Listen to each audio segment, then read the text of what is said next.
Hey students, welcome to Unit 3. This is 3.1, the Bohr model. On page numbers, just kind of go with whatever you have going there. All right, and so let's start off with some vocab. The name of this unit, just to let us know, is compounds, but let's get some vocab. We've actually already talked a little bit about Bohr and his model, but let's review. So Bohr's model is where we put electrons in orbit around the nucleus. The key there being the fact that they are in orbit. So we put them in specific energy levels, which leads us to our next word, energy level. Remember, those are our layers of electrons. Layers of electrons. So remember, the electrons fill from the inner inner energy levels to the outer energy levels. And so those inner electrons are actually called core electrons. Inner electrons are the core electrons. These are the ones that are on the inside, and they do not really interest us in this class. We might talk about them a little bit later, but for the most part, we are worried about what is called the valence electrons, and these are our outer energy electrons. All right, energy level. All right, these are our outer electrons. And these are the ones that are involved in bonding. And that's why we're so concerned with that, because this whole unit, compounds, is about bonding and whatnot. Okay, so let's continue our talk with our energy levels and review how many electrons can fit in each energy level. If you remember, the first energy level just has that S sublevel, and it can only hold 2 electrons. 2 electrons. Our second energy level has both an S and a P sublevel. It can hold 8 electrons.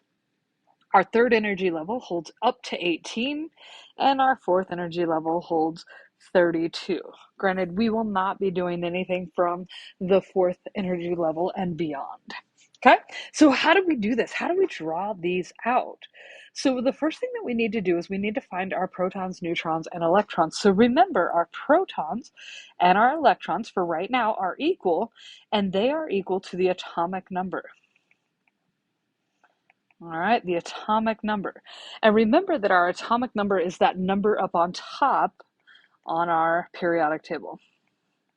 Okay, so that's how we find our protons. Now, our neutrons are going to be a little bit more difficult. They won't always be given to us, although in our examples they will, but on our homework, we're going to have to figure this out. So our neutrons, we have to take and round our atomic mass.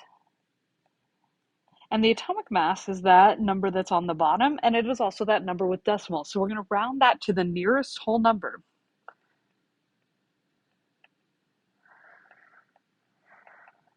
All right, and then we are going to subtract our number of protons. So we can kind of take an example of that. Let's use like carbon. No, let's not use carbon. Let's use potassium as an example there. All right, potassium. And kind of here's what our box looks like. Okay, there we go. We've got our box. We've got 19K. And then we have like 39.0983. Okay. So to find our atomic mass, we're going to round this to our nearest whole number. So 39.0983 rounds to 39. I write down with that. Then we're going to subtract our protons, which is that 19, and that's going to be 20. So in this case, potassium has 20 neutrons, okay? And like I said, that's going to actually be kind of the toughest part of this whole kind of Bohr model, okay? Our next step is we're going to put our protons and neutrons in the center because that's our nucleus. Our third step, we're going to put the electrons and the energy levels around the nucleus. We're using our guide, that 2 in the first level, 8 in the second, up to 18 in the third, all right? And then our electrons in the last energy level are valence electrons. So pretty simple here. So let's look at our example. So examples, we're supposed to draw the Bohr diagrams of the following elements and identify their valence electrons. So in this case, I actually gave you the atomic number, which is super helpful, but we could also find it, like if we look at our periodic table, 12.0107 would be our mass number, right? Or excuse me, our atomic mass, round that to the nearest whole number, we get 12. So carbon has 6 protons and 6 electrons. Remember, protons and electrons are equal because our positives have to equal our negatives. Then to find our neutrons, we're going to take 12 minus 6, which is also 6. So we have 6 neutrons. So far, so good. All right, so we're going to put a center circle here. All right, and we're going to put 6 protons in the middle, 6 neutrons in the middle. That's our nucleus.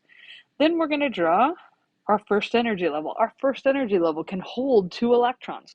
We have to place 6 electrons. So we're going to put 2 in that first energy level. You can use dots, you can use E, you can use X's, whatever you want. Our second energy level can hold up to 8, but we only need it to hold 4 because that's all we have left. So we're going to put 4 dots in that level. And there we go. That is our Bohr diagram. Now, for our valence electrons, we know that carbon, wow, that's a big highlighter, we have 4 valence electrons there for carbon.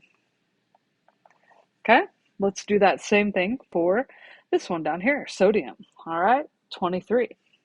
So if we look up at the periodic table, sodium's atomic number is 11, so it has 11 protons and thus 11 electrons. To find neutrons, remember we're going to take 23 minus 11, which is 12.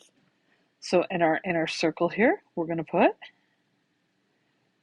11 protons, 12 neutrons. Okay, our first energy level holds 2. We can't go over 2. All right, our second energy level holds up to 8, which we needed to hold all of those, right?